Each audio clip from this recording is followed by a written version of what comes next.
here's Chris Maher, host of FFM93 Live. All right. What is up, everybody? Welcome to episode 5 of FFM93 Live. We're here on day 2 of the draft. Half hour until round 2. And the rest of the 2022 NHL draft from Montreal gets underway. There's been a lot of different things that have actually happened recently with the Flyers. These preseason schedule and the regular season schedule are released. So we do know when the Flyers will officially start this fall. We also know who the Flyers' first overall pick was last night in the first round. They took Gauthier at number 5. So look, obviously there's been a lot of different things recently on what the Flyers have done and things like that. So just the first half hour of this is going to be me essentially breaking down everything of what's happened recently, and then once 11 o'clock hits, we'll also be breaking down more stuff from the draft as well. But if you are listening live, I do appreciate it. Thank you guys all for coming in. Jeffrey, how you doing, man? Thank you for joining me every week now. I really do appreciate it.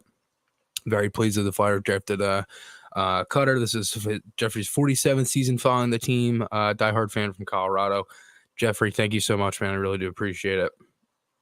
Carter H says, I wasn't as high on Gauthier as I was others because he's more of a power forward and not a true playmaker like Savoy is. I think if he can pan out, he's going to be a fan favorite and be awesome to watch. I agree. I mean, I think a lot of this is giving Gauthier some time. And, I think the reason the Flyers took him too is they see him as a center. And if they want to mold him as a center, and obviously that is the plan from obviously last night, that they think he's a center and that they want to mold him that way, then they're definitely going to try to mold him as a center. We'll see how it works out. It has not worked out with Frost. It's been good at times and it's been okay other times. So we'll see. There's also been some rumblings here that the Flyers, and it seems like that there's been some other moves and things like that. Ville Husso gets traded this morning. Obviously, Alex DeBrincat yesterday. But going back to a couple recent things with the Flyers, obviously the schedule, right? So the schedule comes out, and the Flyers will open up October 13th against the New Jersey Devils at home at Wells Fargo Center. And, I honestly, I'm going to flick onto the Flyers Twitter here and look at this schedule, as the New Jersey Devils just traded for Vitek Vanacek from the Washington Capitals. The Flyers schedule is pretty good. It's tough, but I like a challenge. And, I think that they have a good mix of some games. They don't really have an quote unquote easy month. Obviously they were one of the worst teams last year. So there's going to be that burden is going to be held onto them. But again, I mean, you open up on October 13th against New Jersey, 7 o'clock, and then as a Thursday. So that'll be the home opener. Then they take on the Canucks on the Saturday the 15th versus Vancouver. And that'll be a 4 o'clock home game. So they'll have a 2-game homestand to open up the year. They have Vancouver again on October 15th. That was the home opener date last year. So they play Vancouver on the same day 2 years in a row. Joel Farabee asking me here, thoughts on the Flyers being in on Tony DeAngelo? I like it. Look, I think the Flyers are going to have to take a risk if they want to do something. I think DeAngelo is a good puck-moving defenseman that can get out of his own zone, and the Flyers haven't necessarily hit on these bottom-pairing defensemen, Gustafsson, Yandel, in these last handful of years. I think they're trying to take a swing, and both of those guys were free agency signings. Now they're trying for a trade, if that were the case. Seems like they are rumored to get him, and I had heard similar a while ago, so we'll see. I'm not too sure if it's 100% true or not. I know NHL Rumors Daily has tweeted. Pierre LeBrun also just had a tweet out about it as well. So look, we'll see. I mean, I think everything is pretty fluid for today. I do think the Flyers will make a move today. I would have liked to seen Van Riemsdyk traded yesterday just to have a little bit more time, but I do think he will be moved today. And I also do think the Flyers will make at least one trade today. I don't know how many, but at least one. Going back to the schedule, pretty tough month of October though. You have a back-to-back Tampa Bay and Florida. That's on the road on the 18th and 19th of October. And then you have another back-to-back Saturday and Sunday at Nashville home. against San Jose. So those are some pretty tough opponents there as well. The Sharks gave the Flyers some trouble last year. Nashville, Nashville was a pretty good team last year. Obviously got swept. And then you have Florida and Carolina at home to end the month. So a pretty tough month of the opening month of October. So we'll see how the Flyers kind of go into that month. And then they start out in November with a back-to-back. And in November, you face teams like the Rangers, the Leafs, St. Louis, Dallas, Boston, Calgary, Washington, Pittsburgh, and the Islanders twice. Tampa Bay starting out in December. Then you have New Jersey, Colorado. The champs come on the 5th. Vegas, Arizona, Colorado again. So they have Colorado twice in the same month. They have the Rangers again. And just a couple other things for this season too. The Flyers will play the Penguins and the Rangers only 3 times each. The rest of the Metro, Caps, Islanders, Blue Jackets, etc., 4 times. And then they'll play the Atlantic all 3 times. And then they'll play the West once on home, once on the road. Flyers go out to California and their Western Canada trip in late February around the All-Star break. From the 6th to the 12th, they have a 4-game homestand against Islanders, Oilers, Predators, and Kraken. And then they'll go out to Seattle, Vancouver, Calgary, and Edmonton from the 16th to the 21st. And then ending off the year, you have 8 games, 3 of them are at home. So you have 5 road games, depending on if the Flyers are trying to, get into the playoffs, maybe squeak in or something like that. Again, I mean, it's not the easiest schedule. And they have some tough games in here. Again, like I mentioned, they also have a 7-game homestand from March 14th to the 28th, and they will play Vegas, Buffalo, Carolina, Florida, Minnesota, Detroit, and Montreal. And then, so March is the month where you really want to see the Flyers take care of business, because out of a 1, 2, 3, 4, 5, 6, 7, 8, 9, 10, 11, 12, 13. They have 14 games in March, and 1, 2, 3, 4, and 5 are on road games. So you have 9 home games out of a possible 4, out of 14 games in total. That's the month where you really want to see the Flyers, take advantage of that homestand. Obviously, if they're still in, playoff push and at least, having a good chance at a spot, and also you have to see how those other teams are playing. But as of right now, that those aren't really any easy opponents, we'll say, because again, it's different to where the Flyers are looking right now. Yeah, I mean, look, I genuinely liked last night's pick going back to the draft. I like Gauthier. I do. I talked to him in December. He said he was working on using his size. This past season, using his size all the time and his skating. And, those are 2 attributes that he has. He is a power forward, and he's pretty good at, skating and things like that. Overall, I like the pick. I mean, I think everybody's going to have a different opinion on it. I think the Flyers picking at 5, they really were going to get a good player. I feel like it didn't matter where they were picking.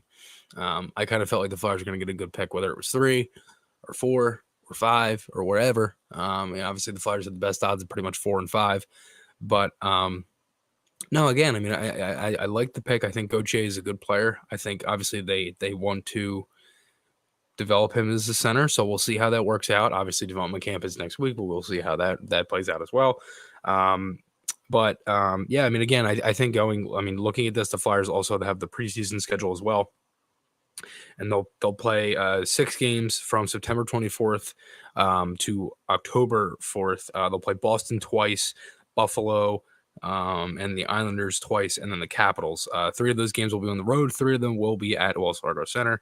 And that is the 24th against Boston, 27th against Buffalo, 28th against Washington, October 1st against Boston, October 2nd against the Islanders, and then October 4th against the Islanders again. So the Flyers have, in total 15 back-to-backs in the regular season. If you're counting the preseason, they have 17 back-to-backs in total throughout the entire calendar year of games. Obviously, the preseason doesn't count towards that, but you get my point. So, again, most of those end of the preseason games, the 1st, 2nd, and 4th, the back-to-back, and then that last game, most likely you'll see more of your veteran players and things like that. And most of those guys, it'll probably be the closest thing to the actual Flyers roster for right now. I want to bring up this question here from RW Swope 87. Why are the Flyers not building their team as a defensive nemesis and very frustrating and difficult to play against?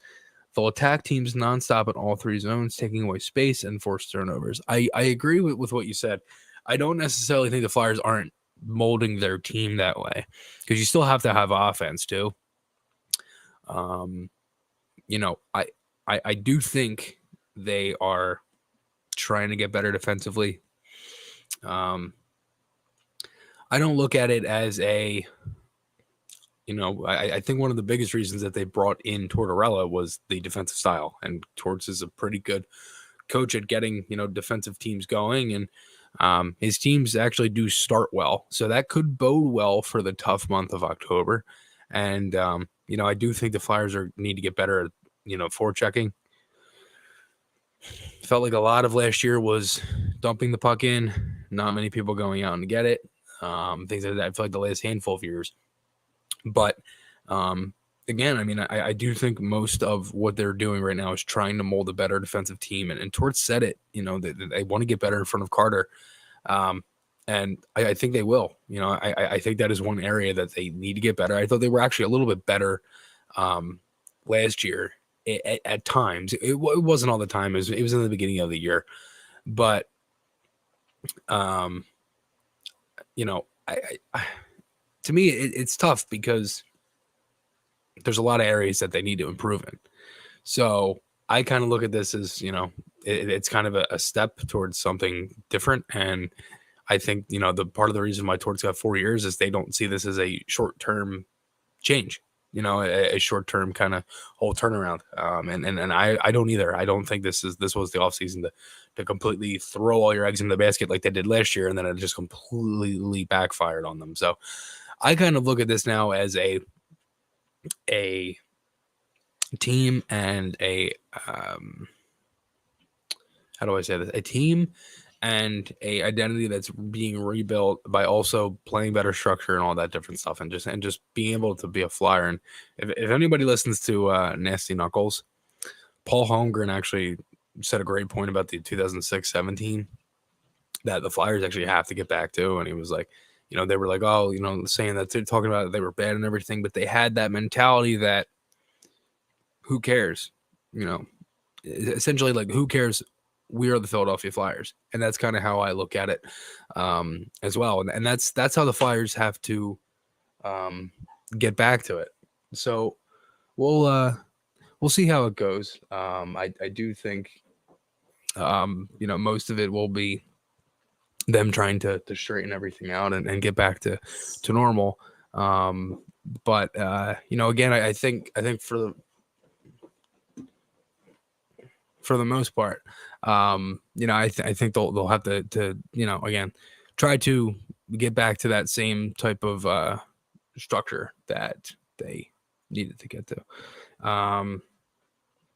Hopefully Torts will straighten it out. He did it with other teams that he coached. It takes time. It does take time. I agree. I do think a lot of it is getting the team back to where they were a year ago. Or actually 2 years ago. There is a trade. Let's see. New Jersey receives Vitek Vanacek and pick number 46, and the Capitals receive pick number 37 and 70. So Vitek Vanacek gets traded to New Jersey for a second. Vitek Vanacek and a second round pick for a second rounder and a third. It's a pretty solid trade. And Darren Dreger did just report rumblings of the Flyers, and that was quote tweeted on Pierre LeBrun. So Pierre LeBrun tweeted out earlier, there's a decent chance RFA Tony DeAngelo moves today or this weekend. Sorry about the dog barking. Carolina very much listening on him, and Darren Dreger says rumblings on the Flyers. So it looks like the Flyers will be getting Tony DeAngelo. We will see what happens. But we're 15 minutes before round 2. I do think the Flyers will be making some sort of move today. Looks like Tony DeAngelo will be a Flyer, at least his rights will be.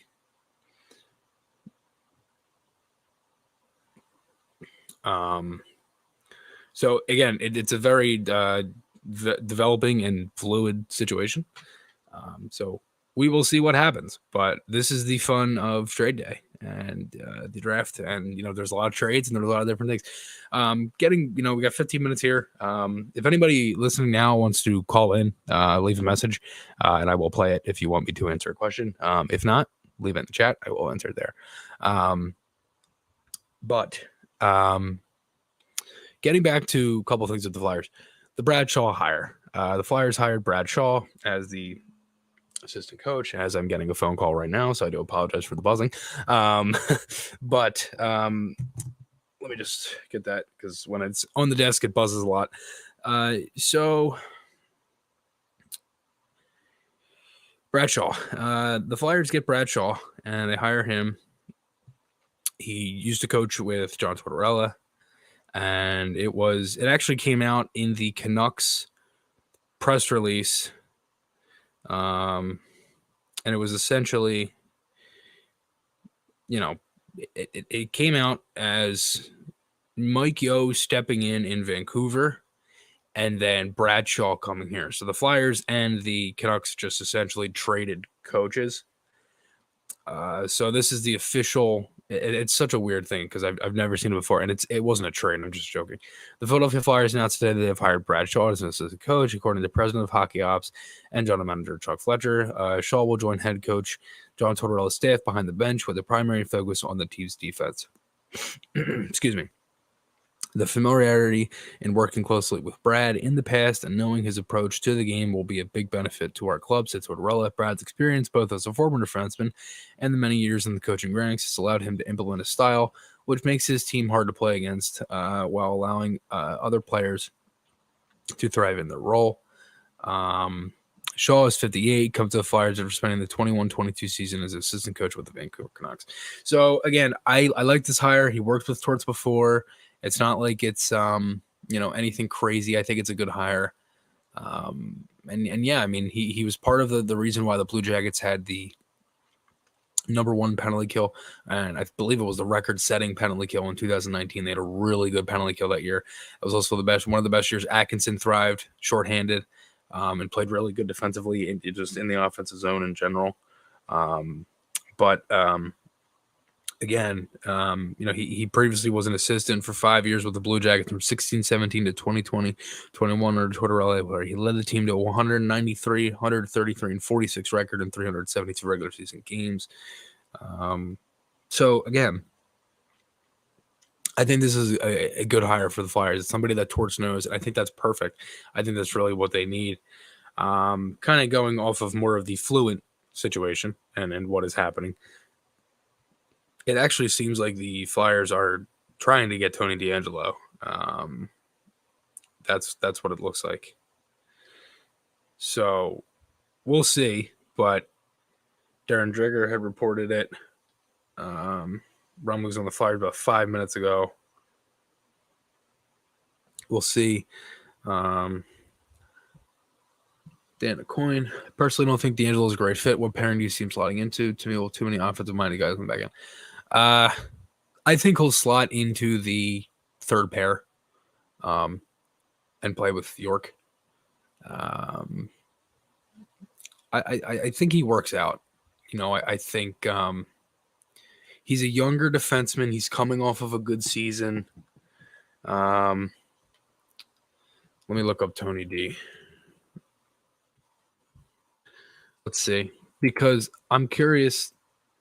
Look, obviously there's the risk of everything that kind of happened with him, but I mean, yeah, he's coming off a really good year. He only played 6 games a year before with the Rangers last season in the shortened year. He only had a point. This past year with Carolina, 64 games played, 10 goals, 41 assists, 51 points, and he was a plus 30. Now, again, the Canes were very good, and he worked out there. I don't know if that will transfer over here, but the Flyers are going to have to take a risk, and they're not going out and signing the biggest, guy. It's not even official yet. Don't even know if he's coming here. And the other thing is, too, you have to see what goes the other way. If it's a pick, or do the Flyers maybe make a swap and say it's Lindblom and a pick, and, say it's Lindblom and a third, and we get D'Angelo and I don't know, say a second. I don't even know if that's the case, nor do I think that will happen. I'm just saying as an example. But again, I do want to. I saw a picture of him in a brown jersey. Don't know if it's real. Is that a Cleveland Browns? You mean, or is that a different thing? If Torts, this one from Jeffrey, if Torts can get most of the staff, he works with them. I believe that's painful. Yes, I do agree. I think I'm perfectly fine with coach. Excuse me. I'm perfectly fine with a coach going out and getting a other coach that he's familiar with. I'm perfectly fine with that. I think that's perfect. We will see what happens here with D'Angelo. 50-point season. Look, I mean, he could play second pair. I mean, he could. I mean, and they could put Ristolainen down low. I just don't think they will, because they want to see how Risto plays with Sanheim, and they liked how that pairing was, and that was the biggest reason why they got Ristolainen, and then they signed him. So that's kind of how I see it as well. Oh, yes, AJ Brown jersey picture of you. I did see that too. I forget where I saw that, but I know I had seen that at some point. We'll see what happens here with the Flyers. They might be. Yeah, this just came from Elliot Freeman. A couple of teams who were in on Tony DeAngelo say they were out and believe player will go to Philadelphia. Sounds like Flyers, Hurricanes working on it. So it looks like the Flyers will be getting Tony DeAngelo today. Very. I like it. I think DeAngelo is a solid defenseman who's coming off a good year. But before we get into the recent stretch of things, I want to play a couple of the calls here. So let's take the first caller today on day 2 of the draft.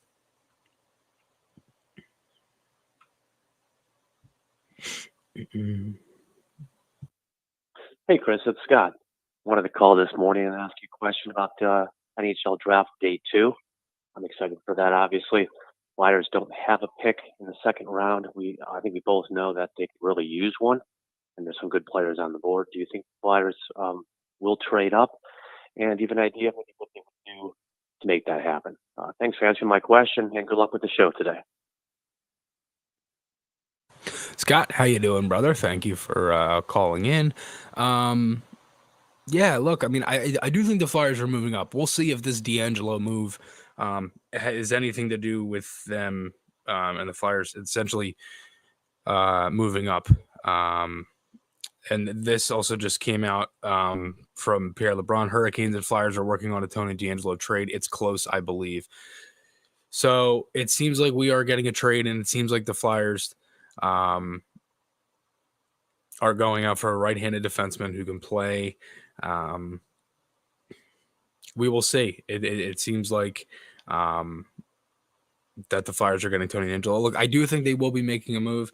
I think there's a lot of different things. I think, again, sources, Frank Saravalli, sources say the Flyers have acquired a Tony DeAngelo from the Canes.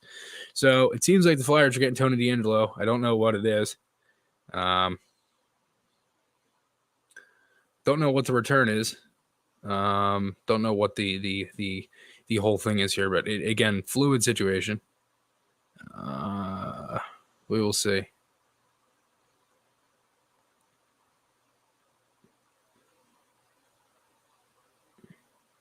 I just hope they didn't overpay or something.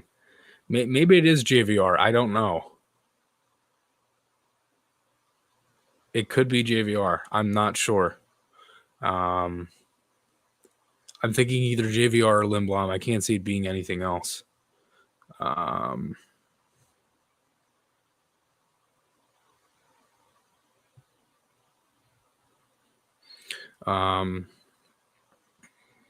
We will see. Just waiting to kind of see how this breaks out. At the same time, we are 5 minutes away from the draft. I mean, it could be JVR. I mean, I have no idea. Part of me thinks to suggest Ellis expect. That's kind of how I look at it too. It's like, all right, Ellis might be fine, and I think that might have played part of the reason why they took Gauthier last night. Could have been. We'll see. We will see what the final part of the trade was. LeBron reported it. Drager reported it. Saravalli, Elliot Friedman. It's happening. We just don't know what the return is yet. I hope it's nothing too crazy. I mean, look, I have to think. Ryan, I agree. I do think it's one of them thirds. I wonder if this has the Flyers getting back into the second round. The Flyers did just tweet, but it is not the official trade tweet because it has not been official yet. Also hasn't even been announced. And again, this is just the RFA inquiry of D'Angelo, so it'll be a sign and trade type deal. So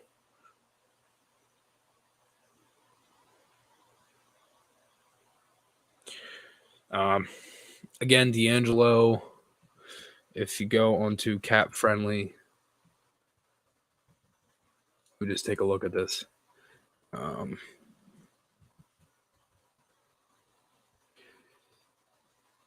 Tony D'Angelo, 26 years old, restricted free agent.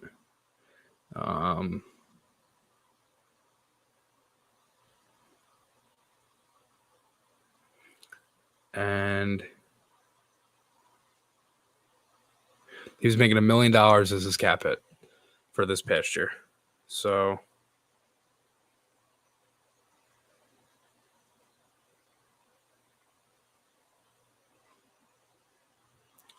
whoa. Wait a second. What is this trade?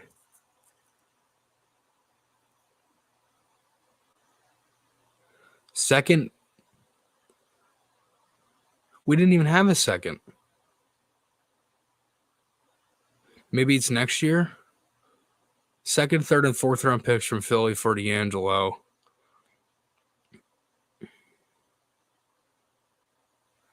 And did they?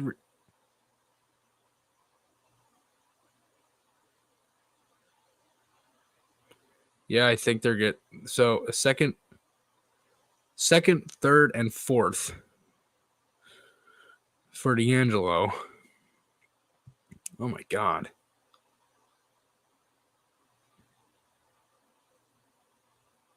It's just picks, it seems like.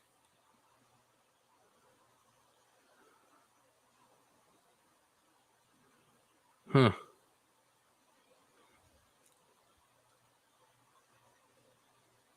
That is a lot. Wow.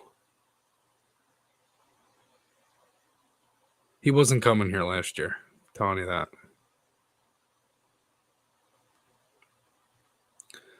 Jesus. Well, let's see what the picks are at least. I mean, it's not like he can't go out and get more picks. So it's not. That's not really what I'm worried about. It's just why did he give up so many? Unless there's got to be something more to this. Flyers trade second and third and fourth round picks for his rights, but we didn't have a second round pick, so it's got to be next year's second.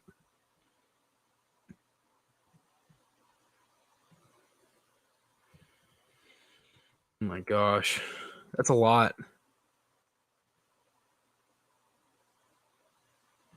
And we didn't even have a second next year, so it's got to be a 2024 second. So that was my mistake. So it's got to be our second in 2024 and then our third and fourth, this year?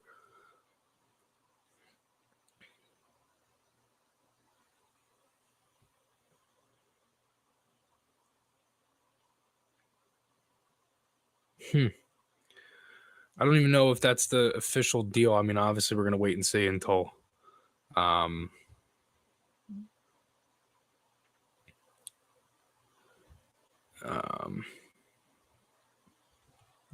it's actually official, and I don't even know what picks it is.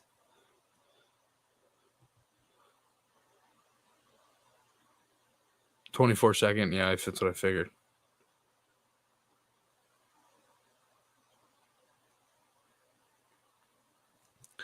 And the Flyers had interest in him for a while, it seems. So,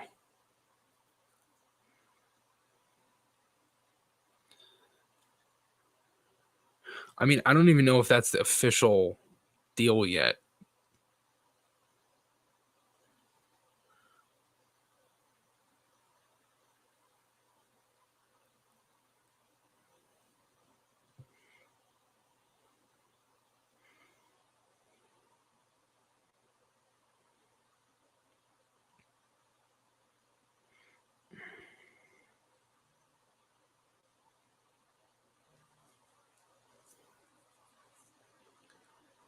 D'Angelo and a 7th to the Flyers.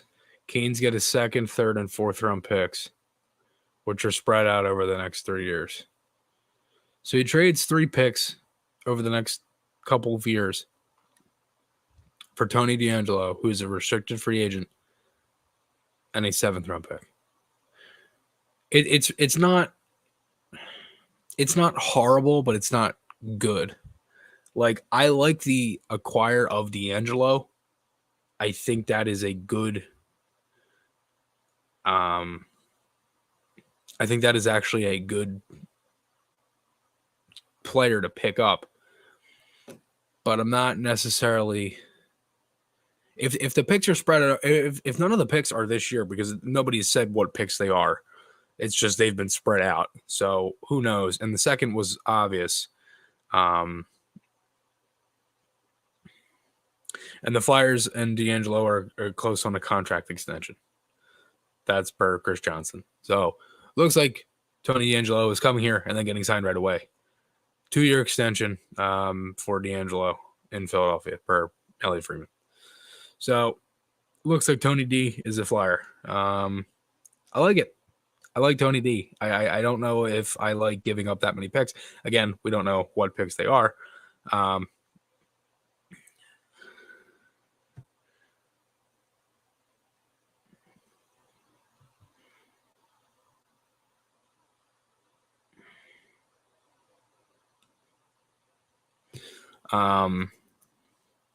We get a 7th. Don't even know what year that is. And a 2-year extension. We'll see what the AAV is.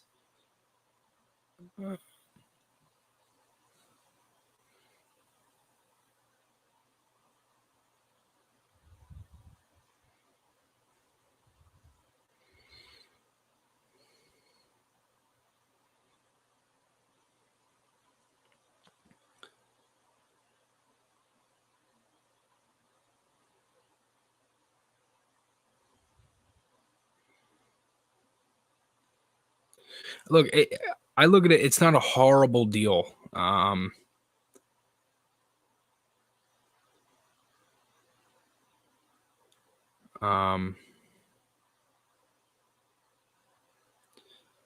Because they probably had other moves. I don't know why they didn't get them. I have no idea.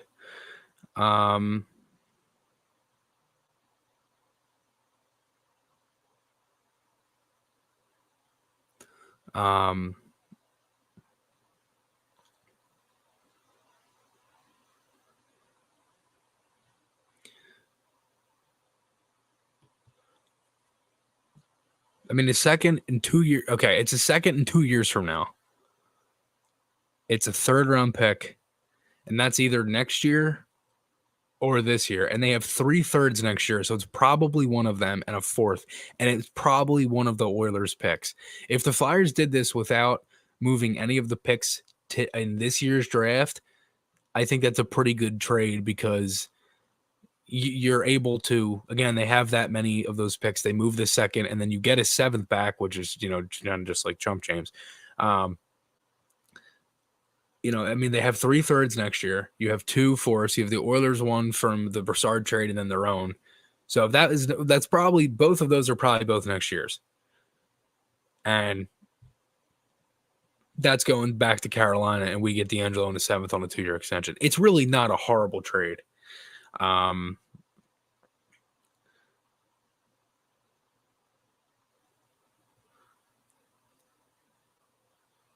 If the AAV is under like $3 million, then I'm happy. If it's anything over 4, I'm gonna be like, oh God. Oh my God. D'Angelo's new contract with the Flyers is in the neighborhood of 2 years at $5 million. Oh my God. Holy hell. I don't know about $5 million. I really don't. It's kind of a move that I have to see. Oh my God.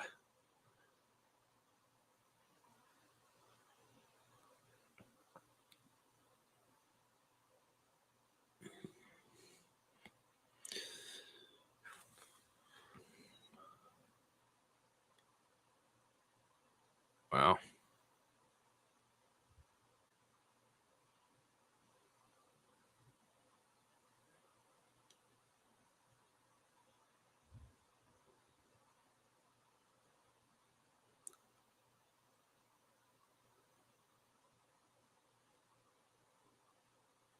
Yeah, and this contract is I got to retract my statement. I got to think Ellis is probably done, right?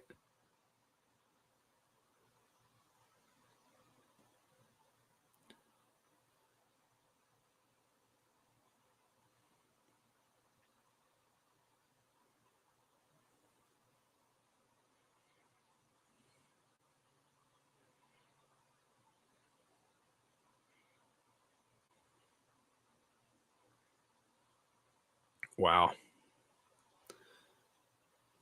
I'm sure they'll make moves. This is Elliot Freeman on NHL Network. I wonder if I'll report it.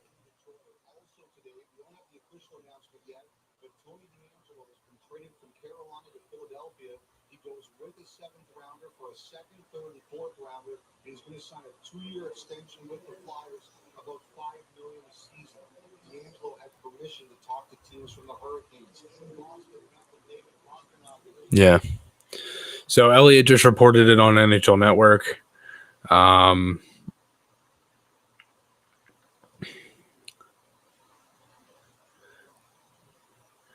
Ellis is probably done.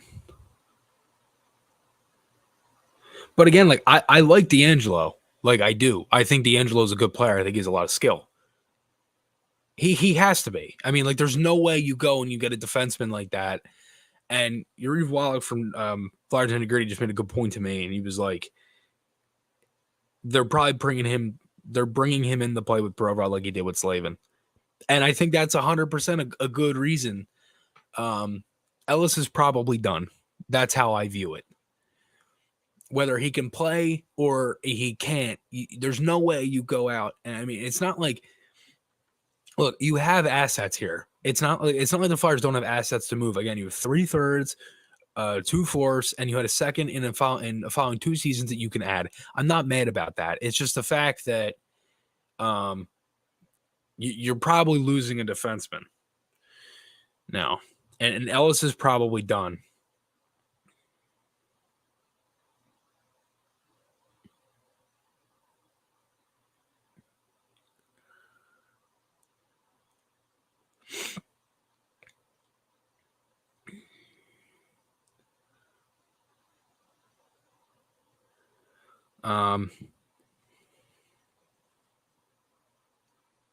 Me too, Sean. I agree with that.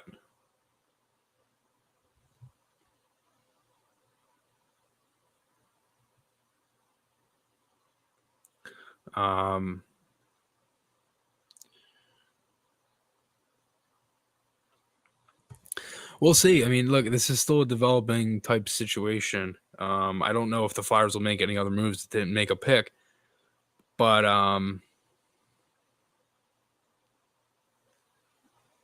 they could put him on LTIR if he retires. I don't know if he will. They might trade him.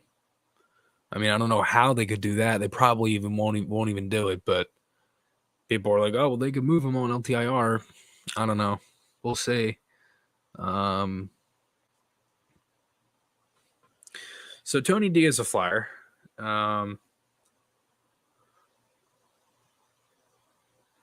So there's also an announcement that they just made an announcement at the NHL draft about the Rogers cell phone outage, and teams are being instructed to use the hard lines at the tables. So again, we'll see. Obviously, we have to see where the Flyers and the official thing is, but I think Tony DeAngelo is a good defenseman that can come in here and play. And again, the Flyers are going to have to take a risk, and they had interest in the guy last year. As for, I think look, he was going to get a pay raise regardless because he had a pretty good season. I think this is pretty clear that Ellis is done. And I thought about it earlier. I was like, maybe not. Maybe he can play first pair and then D'Angelo just slips in. But if you're paying him $5 million, then that probably means he's going to be playing more than you're expecting. And he also had a good season. So that probably means that Ellis is done.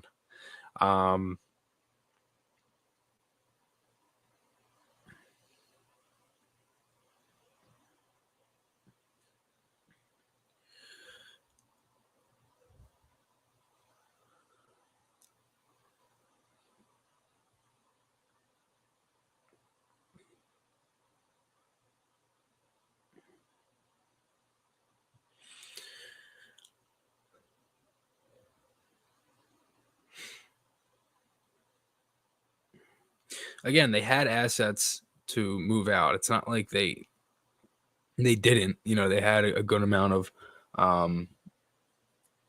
Did your friend call in? I didn't. My phone didn't buzz. Johnny might not be out. They might be trying to do something different. They could still move JVR at full salary if they wanted.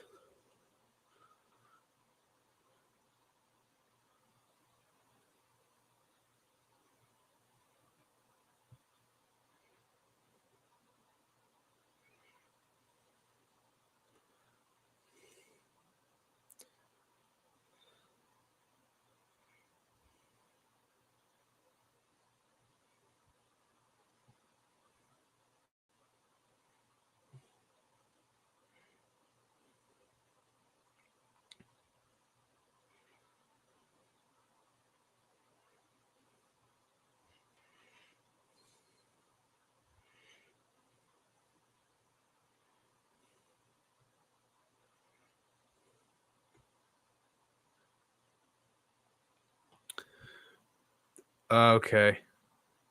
So it's a second rounder in 2024, third rounder in 2023, and the fourth rounder in 2022. So it's this year's fourth. The Flyers don't have a second rounder. Still, they'll keep their third for this year, and they'll trade one of the third round picks in 2023.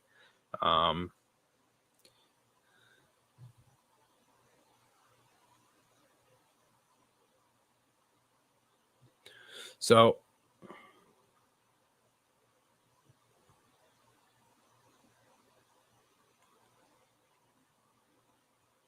it's really not. It's really not a bad trade. It's a second round pick 2 years from now. It's a third round pick next year, and it's a fourth round pick this year for a guy that you're getting, and you already have his rights. He's not an UFA, he's an RFA. So I think this is a pretty good trade for the Flyers, and I think it's some pretty again a pretty solid trade. Round 2 starting, Owen Beck gets selected to Montreal. We'll see if any other moves happen. We'll see if anything else happens here with the Flyers. But I think that's also pretty clear on the Ellis front as well. Again, I will be doing a video. I'll still be doing videos later and recapping everything. This is the live reaction to all of this. And obviously, I always do the videos.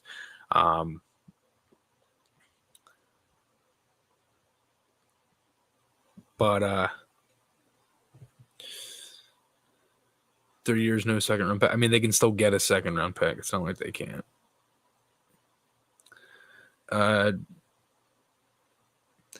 D'Angelo, 2 years with the Flyers will carry $5 million AAV.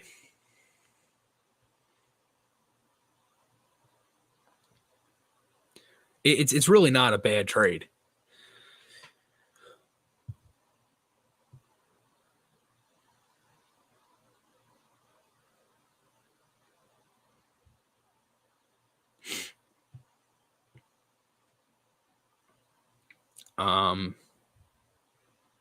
It's really not a bad trade. Let me know, what do you guys think about it? Do you like it or not? 15 minutes ago. I didn't get anything. I'm sure they'll clear it up. They have to move GVR if they want to sign a high end free agent. Is the issue? The thing that scares me is if he sucks, we won't be able to move him out and he walks as a UFA in 2 years. Yes, but you didn't give up a first round pick and all this other stuff like they did with Ristolainen to get him. My draft is frozen. I'm not sure what the issue is here. Completely froze on me. So I'm going to try to refresh my television, or at least maybe turn it off and turn it back on, because that's aggravating. Again, we're still going to wait. I'm still going to wait to do the video until I am done the stream and all that other stuff. Probably go for maybe the first 2 rounds or so.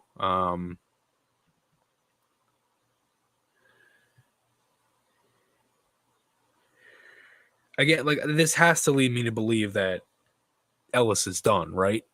Like, does anybody else see it that way? Like, I just can't see you go and you sign a guy at $5 million. Yeah, it froze on me too. I just can't see you go and sign a guy at $5 million AAV for 2 years. And that's not really a bad contract for a guy at his age.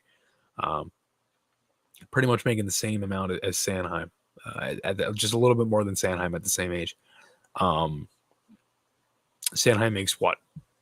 4.6, I believe. Sanheim makes 4.6. Same age. He makes a little bit more than Sanheim. So it's similar to Ristolainen as well.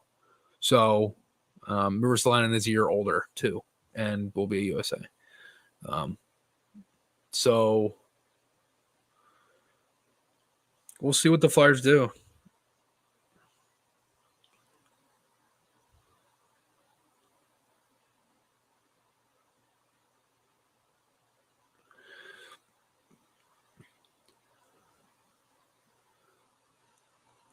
We'll see. It's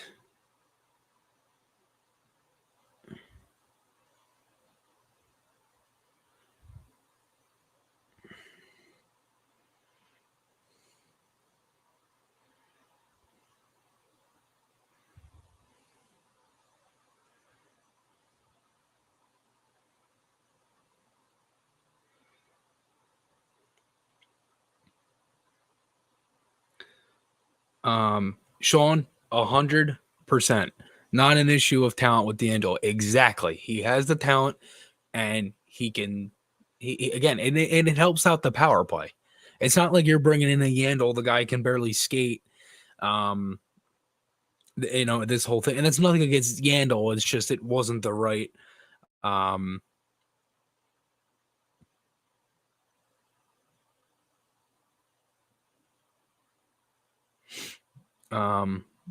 We'll see.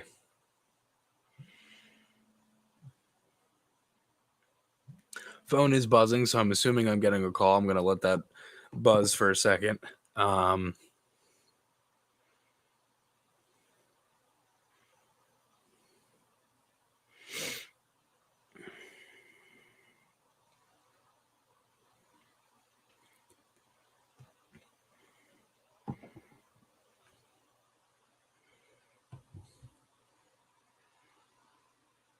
Exactly. It's not an issue of talent.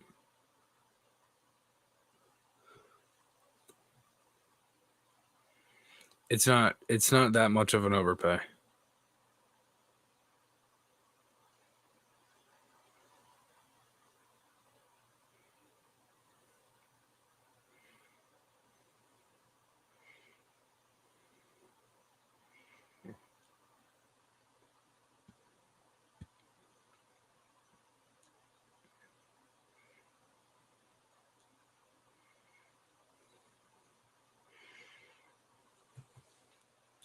I can't see you going and getting a guy like that, right?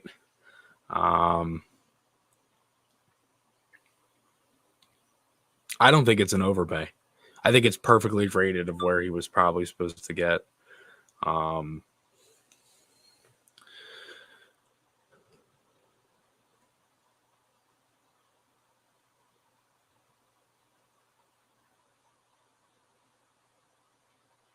they had the assets to do it. It's not like they moved. If it was all 3 picks this year, it would have been nuts. But it's a 2024 second rounder. That's 2 years from now. And again, I know I've been repeating myself, but and look, I know, they might have issues and there's different things of how they act off the ice. Obviously, you have Torts, and then you bring in a guy like Tony D.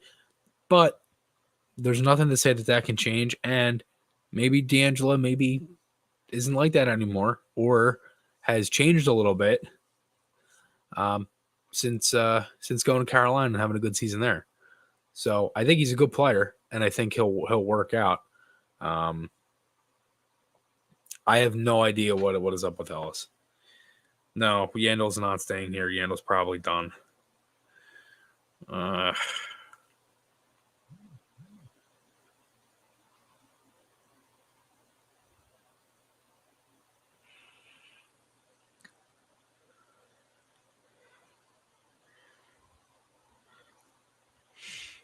Oh, first goalie went to Buffalo. Tobias Lehinen. I probably butchered that.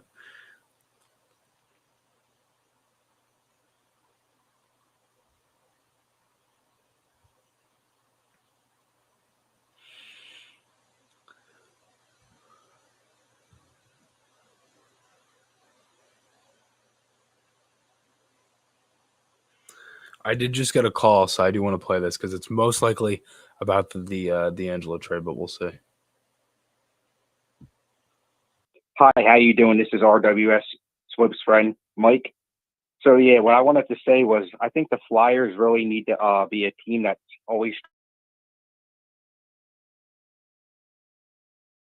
in the offensive zone. Don't back off or don't let the other team try to get out of the zone. Flyers need to become a team that's all about being an aggressive style of team that's want to playing up tempo all the time. I think that's the style of hockey the Philadelphia Flyers need to get to, and get away from sitting back and letting teams easily transition through the ice and get up into the offensive zone and backing off. And I want to see them be able to be a team that's wanting to be a nemesis defensively, and that's going to lead the league in defensive categories: shots against, goals against, penalty killing, shorthanded goals, and just make it very difficult for the opposing teams to be able to have space and room and easy zone entries. I think the Philadelphia Flyers need to get to that style, and it would make the team be able to be fun in Philadelphia, be a defensive team that wants to get teams frustrated and be difficult to play against in every way possible, and not just make it be about offensive stuff, but make your defensive team be able to transition and make your offensive team great, and make that be all about what the team's about. Thank you for my comment. Yeah, thanks for calling in.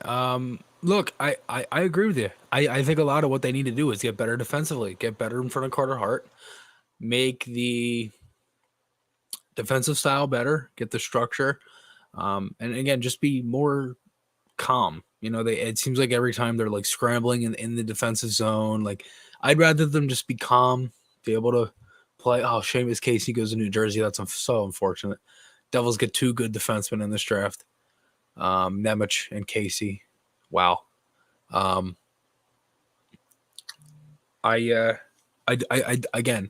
do think they need to get back to that defensive style. I think, it's good to have offensive defensemen. It's good to have defensive defensemen. I like this. I like the move. I like that comment was good. I liked how that, defensively getting better and things like that.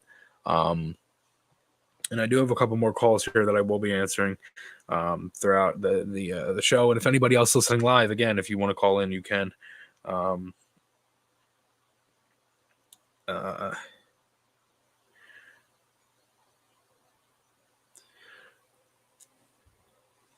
Flyers, and this is a good tweet here from Sam Cargidi. Flyers obviously believe D'Angelo's character issues are behind him. The right-handed D-man put up 51 points last year with the Canes, and that's the same amount of points Ghost had for Arizona. Very true. I do think it is I like the pick. I really do like. I like the trade. I like the trade. I'm getting so confused and reading so many different things. I really do like the trade. I do. Again, you're giving up later assets in later rounds and later years where you have time to add. It's not like they gave up a second round pick in 2023. They already didn't have one. So I wonder if they'll move up into the second round today. I don't know. But they go out, they get an RFA and a sign and trade. And Tony DeAngelo is a Flyer. It is not official yet. We'll see what happens.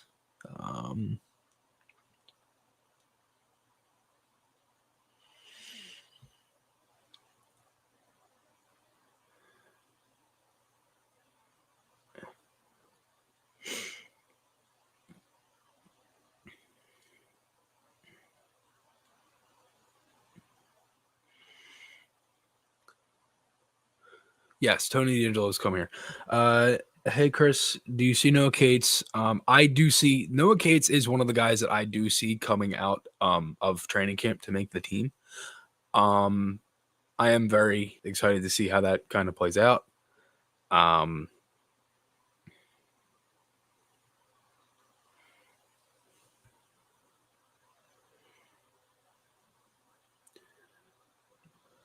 Can people acknowledge Ghost played 18 more games?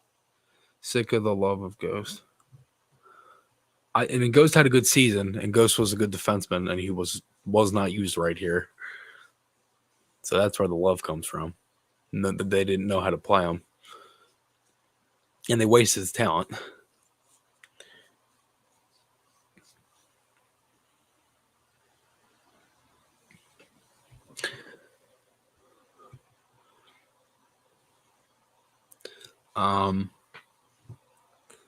Tony D, man.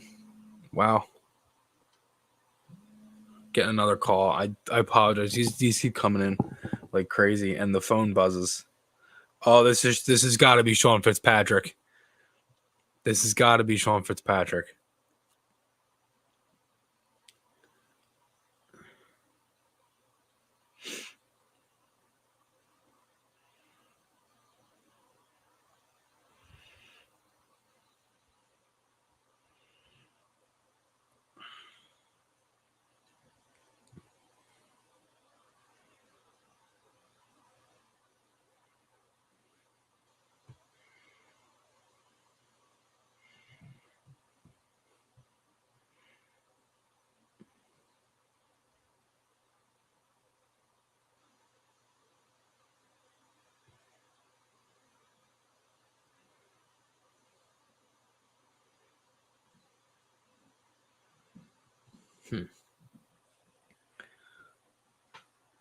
So in total, in 2 years, they traded Ghost Hag, a first in 2021, a second in 2022, 2023 second, 2024 second, a third, a fourth, and a seventh for D'Angelo versus Line in the seventh.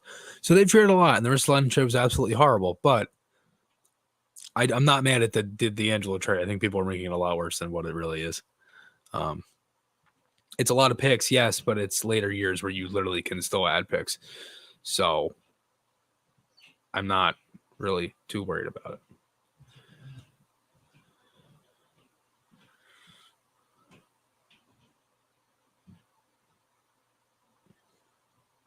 it. They're two completely different trades.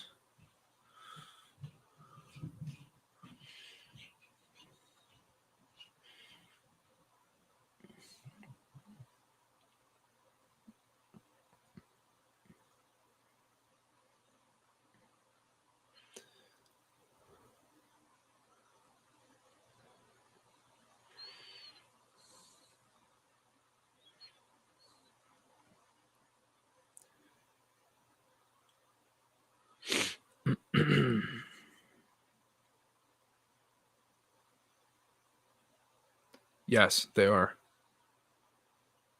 Jeffrey, they will keep Risto. They're not going to move him.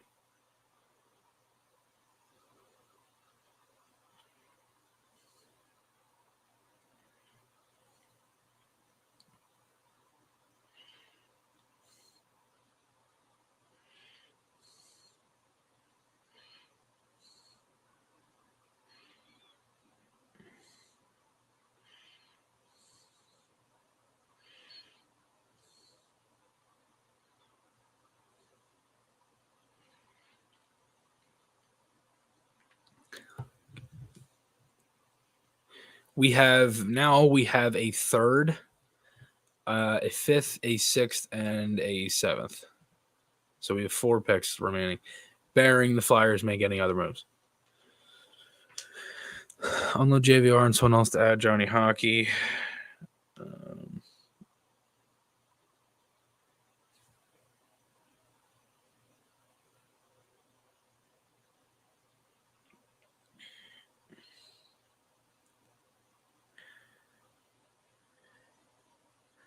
I think it's pretty clear though with Risto. That is the only bad thing about this is Ristolainen.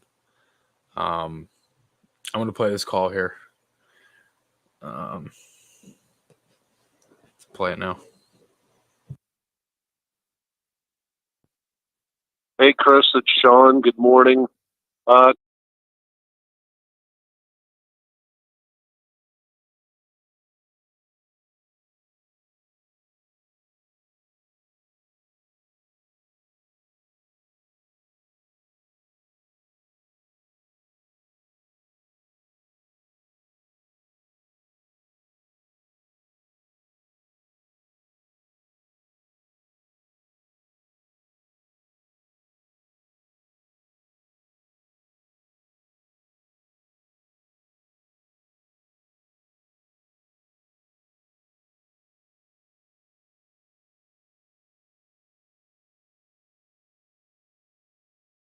Thing to see D'Angelo and Tortorella together. That'll be fun, but the talent is there. My question for you is, I'm disappointed about the Fedotov situation. What names, if any, are you hearing as far as going after a backup goalie? Thanks. Is that better?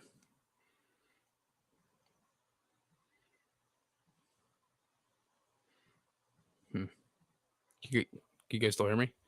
My the board says I'm fixed. Okay. Flyers actually just tweeted it. It might have been because I was muted.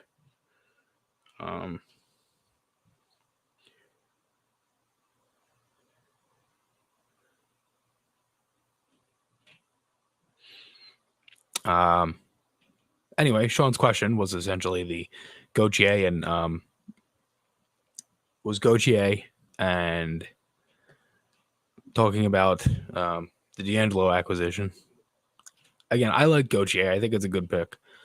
Sean, I do agree. I think it was a good pick where you essentially got a guy who was right there with some of the best.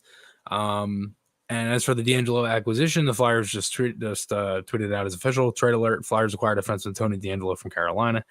The Philadelphia Flyers announced today that they've acquired defenseman Tony DeAngelo and a 7th-round pick, 220th overall in this year's draft from the Carolina Hurricanes in exchange for the Flyers' 4th-round pick, 101st overall in 2022, 3rd-round pick, the lowest of all 3 picks, and a 2nd-round pick in 2024, according to President of Hockey Operations and General Manager Chuck Fletcher. Literally, I have never seen a trade written out as in parentheses says 3rd-round pick in 2023, in parentheses says the lowest of all 3 picks. We're happy to add Tony to our team, and I know he's very excited to join the Flyers, said Fletcher. We did our due diligence, and we strongly believe Tony has an ability to help our team. He's a right-handed shot, moves the puck extremely well, drives offense for the back end for us. He's 26, appeared in his first season with the Hurricanes. First and only season with the Hurricanes in 21-22, posted 51 points, 10 goals, 41 assists, and 64 regular season games. He led all Hurricanes defense in all 3 offensive categories, goals, assists, and points. He ranked 2nd on the team with a plus-minus rating of plus 30. So, Tony D, I don't know why it might have been because I was muted. I'm not too sure. but I will try it again. Sean, I do apologize. I didn't think I was going to have a tech issue, but it happens. And yeah, the Flyers make it official. And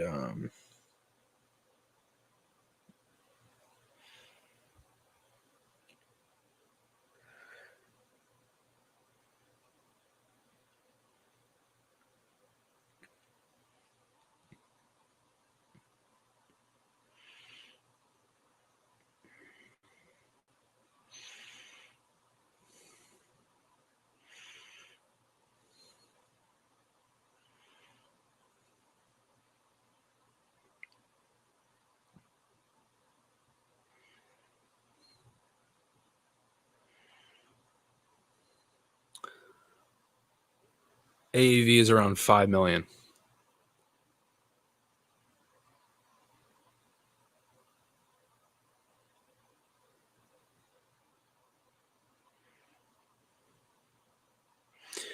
So again, if you're just joining, Tony DeAngelo is a Philadelphia Flyer for a couple picks, and we are getting closer later into the second round.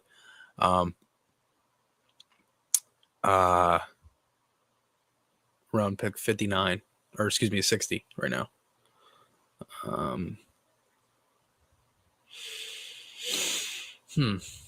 We will see. We'll see what happens. I mean, it's going to be a very interesting day. A lot of different things are going to be happening.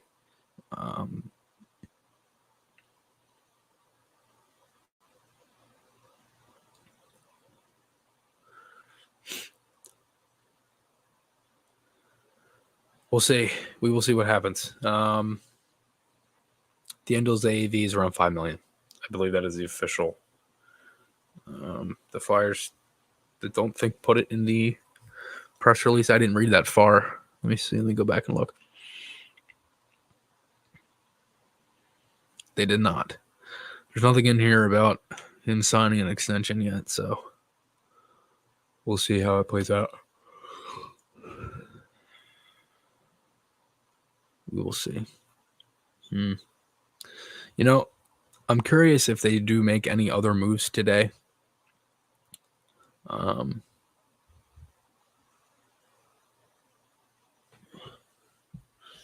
Cap space, they had 5.1. Doesn't look like it's updated on Cap Friendly yet. It is not. He's not on the Flyers on Cap Friendly, so that's not updated yet. But we'll see.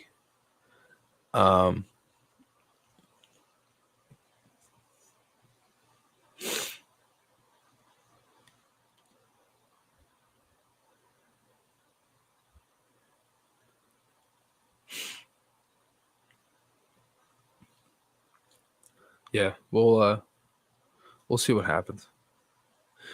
Jake Allen looks like he might be getting moved. Looks like Edmonton is in the mix. It's understandable. They need a goaltender.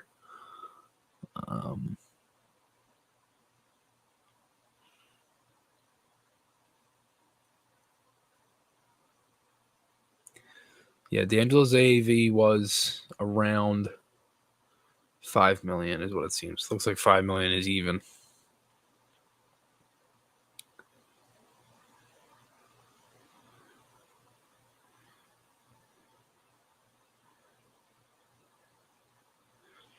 I really don't see it as that bad of a deal. I mean, everybody's making the wrist aligning thing, like adding to it. I never understood why people do that. Like, I get it. Like, you know, it's a year later, but it's done now.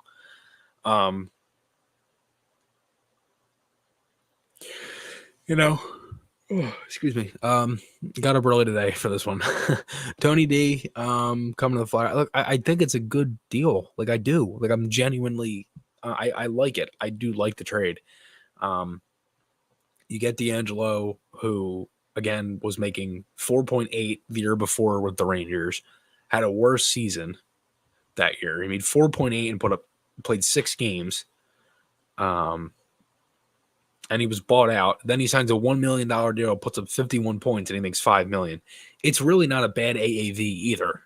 So I kind of look at it there as like, look, it's a good defenseman. And look, they were going to have to take a risk. And Some people already think they did with Tortorella, and if that's how you think, then this probably shouldn't have become, been a surprise to you, because they were going to have to make some sort of move to make this team better. And I do think D'Angelo does make this team better. The only problem here is that Ellis is a concern.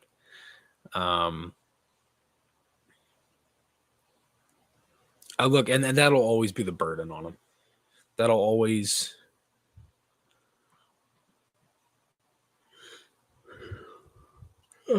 Excuse me.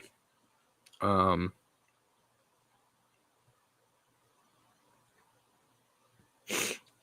do like him. I do. I really do. I think it is a good trade. We will see, though. We'll see how it plays out.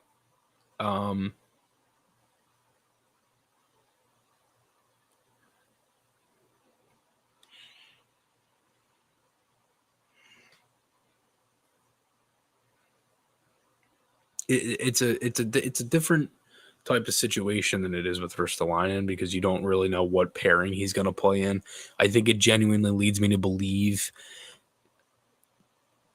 most likely, that Ellis is most likely done or going to be injured for majority of the year. I don't know if the Flyers will make any other moves today. I like it. I do. I mean, it's picks that you can add at different times. Look, I mean, obviously the question about him and his how he has changed. Maybe he's changed. I don't know. I think that they think he's changed, and he seems to be excited to come here. And that's a good thing, because I do think you need. I do think you need defensemen and not even just defensemen, but players that want to come here, especially after a year like this.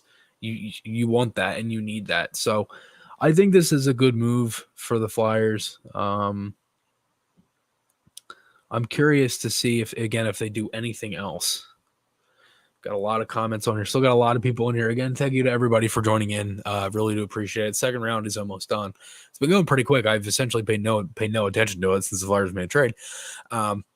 It's been on the TV, but that's been about it. I like it. I do think Ellis. It's such a weird situation. It really is. Flyers are coming up on the clock.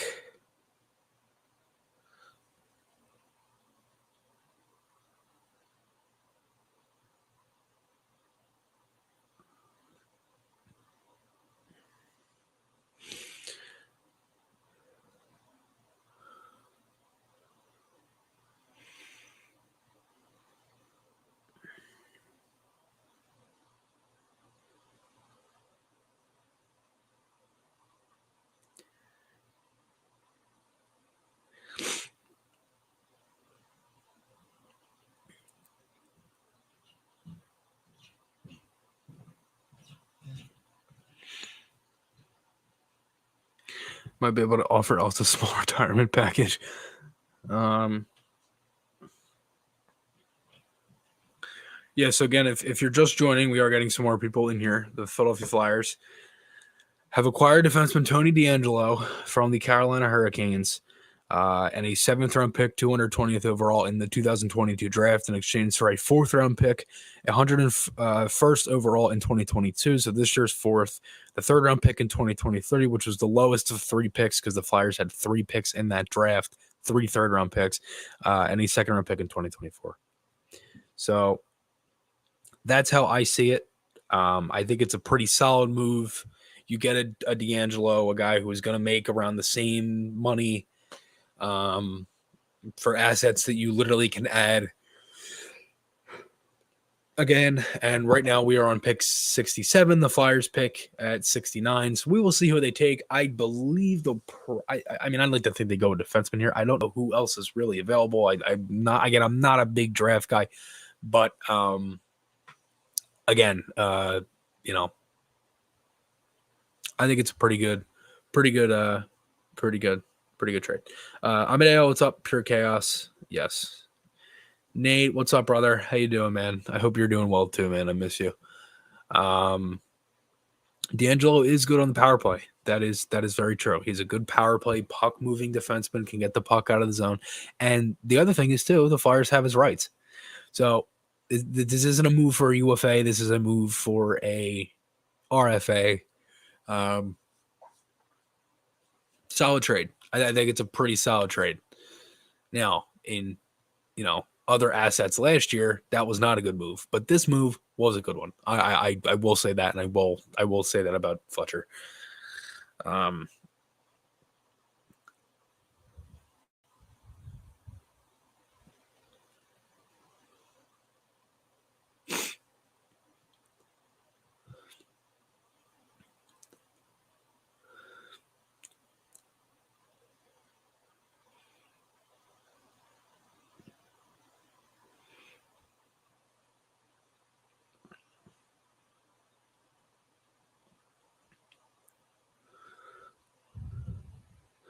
Flyers take right winger Devin Kaplan. So we'll see how that works out. I will be doing a little quick scouting report on him as well after I finish this up.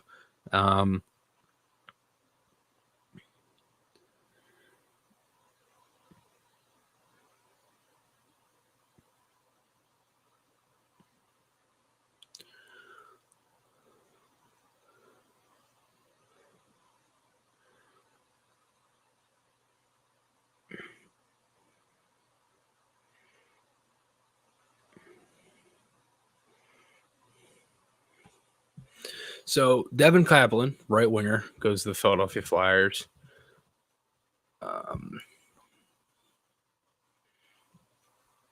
He's from New Jersey.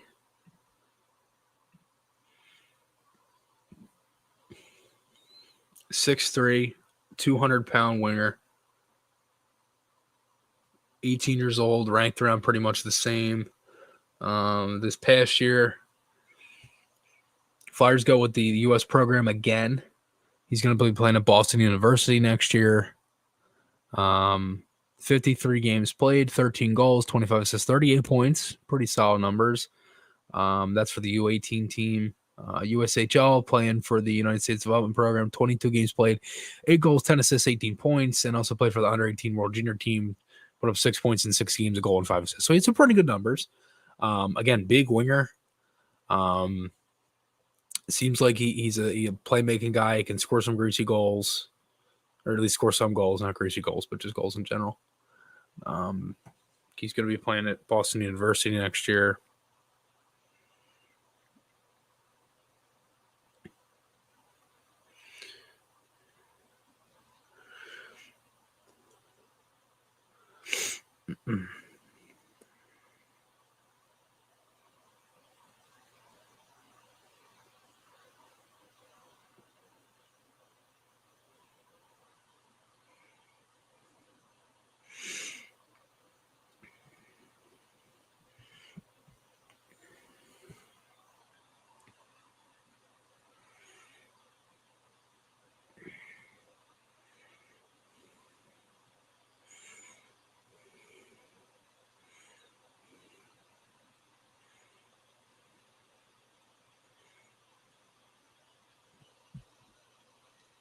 So again, Kaplan, I think it's a pretty solid pick. I mean, Flyers are obviously making some moves and doing some things, and power forward, great touch of puck skills, hard to defend, and shines in tight. So again, going to be playing at BU next year. He's from New Jersey. Again, put up 13 goals in 53 games. I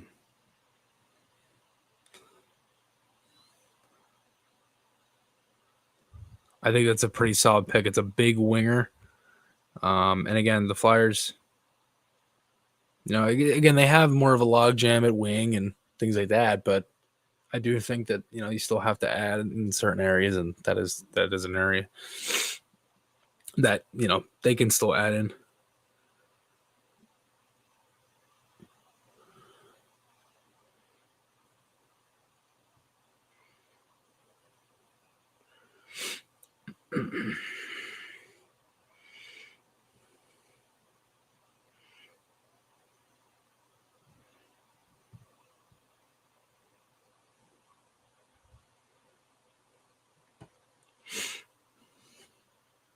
Devin Kaplan. And again, another U.S. forward. So again, I like the U.S. program. The Flyers are really using that to their advantage, it seems.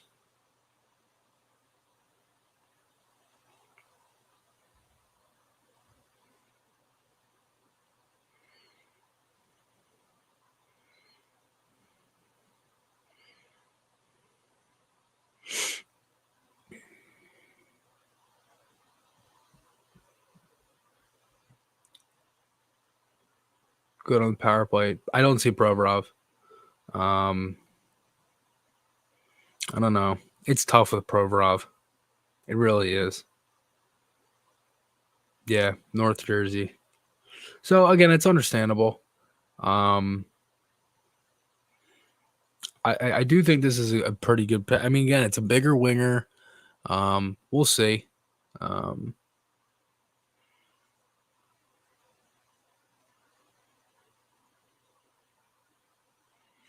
But yeah, I think we're getting a little closer towards the end of this show here.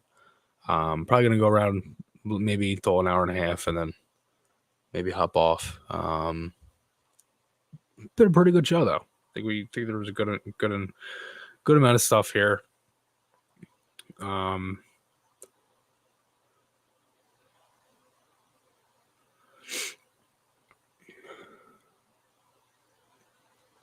I think Provy has a better chance of staying here than Sanheim, because Sanheim can walk next year. Maybe. I don't think he will. But I do think the Flyers will sign him. I don't think Sanheim will walk, though. That is one thing I do not think Sanheim will walk.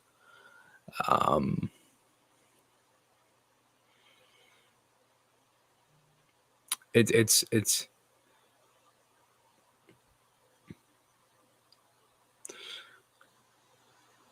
such a tough situation with everything that's kind of gone on. I don't think they'll. I don't know. It's so hard to tell.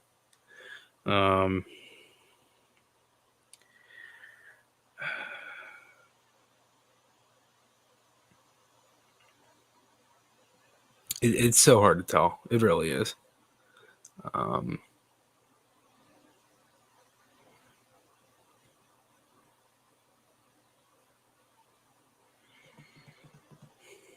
It's such a tough thing to tell. Like, I don't know if,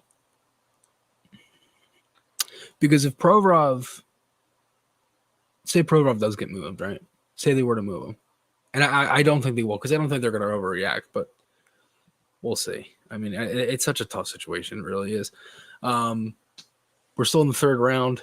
Couple of good things. This draft's actually going along pretty quickly with everything. I guess more time, and it being in person, there's been more time. But yeah, again, I thought the Flyers did a pretty good showing for today. I think they take a pretty good winger, Devin Kaplan. I'm gonna have to watch some film and some stuff on that as well. And also they get Tony DeAngelo from Carolina. We'll see if they make any other moves. I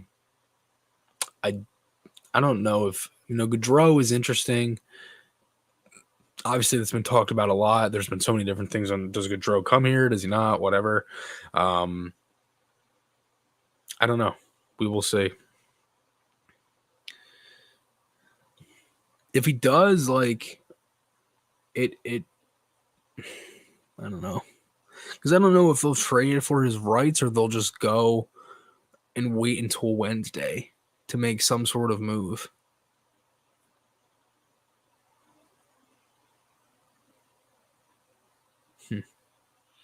It's very interesting. Luke, what's up, man? How you doing, buddy? Glad you're in here. What's going on? Not much, dude. Not much. Watching the draft, waiting to see if any other things happen. Been an interesting morning so far. A couple of moves.